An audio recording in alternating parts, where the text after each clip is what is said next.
belajar, rumah belajar, rumah belajar. Yo ayo, rumah belajar, rumah belajar.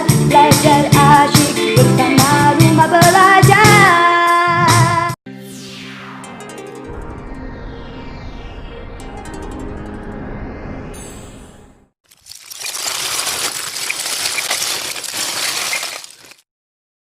Assalamualaikum warahmatullahi wabarakatuh.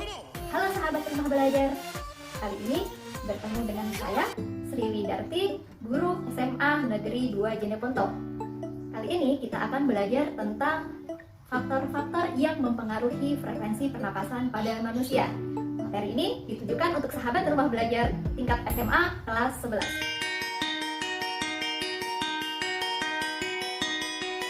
Sahabat rumah belajar, setiap hari, setiap saat, setiap waktu kita bernapas. Nah, kira-kira apa saja faktor yang mempengaruhi frekuensi pernapasan pada manusia? Yuk, kita simak sama-sama.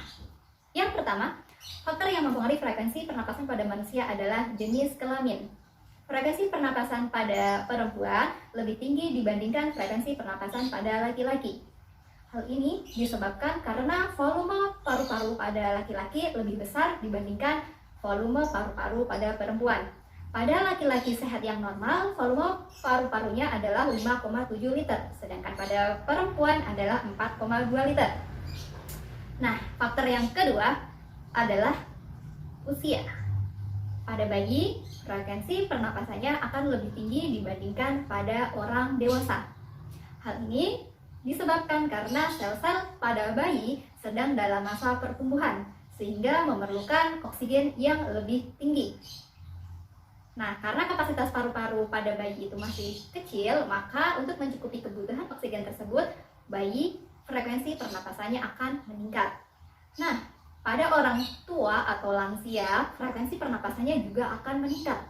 Hal ini disebabkan karena otot-otot pernapasan pada orang yang lansia itu tidak sebaik atau tidak senormal ketika masih muda. Sehingga untuk mencukupi kebutuhan oksigen, maka melakukan frekuensi pernapasan yang lebih tinggi. Nah, berapa sih frekuensi pernapasan pada bayi? Nah, pada bayi, frekuensi pernapasannya adalah sekitar 30-40 kali per menit. Sedangkan pada balita yang usianya 2-5 tahun, frekuensi pernapasannya adalah 25 kali per menit. Nah, pada orang dewasa, frekuensi pernapasannya sekitar 9-12 kali per menit. Faktor yang ketiga adalah suhu tubuh. Nah, suhu tubuh ini berkaitan dengan produksi dan pengeluaran panas dari tubuh. Nah, pada orang yang demam, metabolisme tubuhnya itu akan cenderung meningkat. Nah, peningkatan metabolisme tubuh tersebut akan menyebabkan peningkatan frekuensi pernapasan. Jadi setiap kenaikan suhu 1 derajat Celcius akan meningkatkan frekuensi pernapasan pada manusia.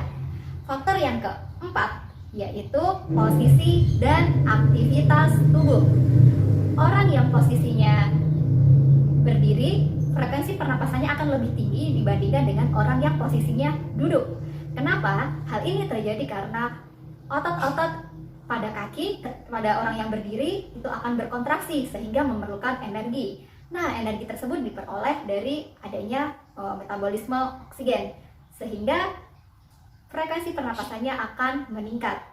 Nah, begitu juga dengan aktivitas tubuh. Semakin berat atau semakin tinggi aktivitas tubuh, maka frekuensi pernapasannya juga akan semakin meningkat. Contohnya, misalnya frekuensi pernapasan pada orang yang olahraga, lari-lari, atau naik sepeda, frekuensi pernapasannya akan lebih tinggi dibandingkan frekuensi pernapasan pada saat istirahat.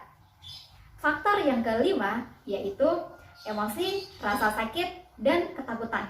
Hal ini akan menyebabkan terjadinya impuls yang mempengaruhi pusat pernapasan, sehingga akan meningkatkan peningkatan frekuensi pernapasan. Nah, faktor yang keenam yaitu status kesehatan. Pada orang yang sehat, sistem kardiovaskuler dan pernapasan akan berjalan dengan normal. Tetapi pada orang yang sakit akan menyebabkan penyampaian atau pengiriman oksigen ke dalam tubuh itu menjadi kurang maksimal. Sehingga untuk mencukupi kebutuhan oksigen dalam tubuh, maka diperlukan peningkatan frekuensi pernapasan yang lebih tinggi. Nah, terakhir, faktor yang ketujuh yaitu ketinggian tempat. Di ketinggian tempat, jumlah oksigen itu lebih sedikit dibandingkan dengan di dataran rendah. Sehingga untuk mencukupi kebutuhan oksigen dalam tubuh, diperlukan frekuensi pernapasan yang lebih cepat. Halo sahabat Rumah Belajar, demikian penjelasan materi di video kali ini. Sampai jumpa di video selanjutnya. Sahabat Rumah Belajar, belajar di mana saja, kapan saja, dengan siapa saja.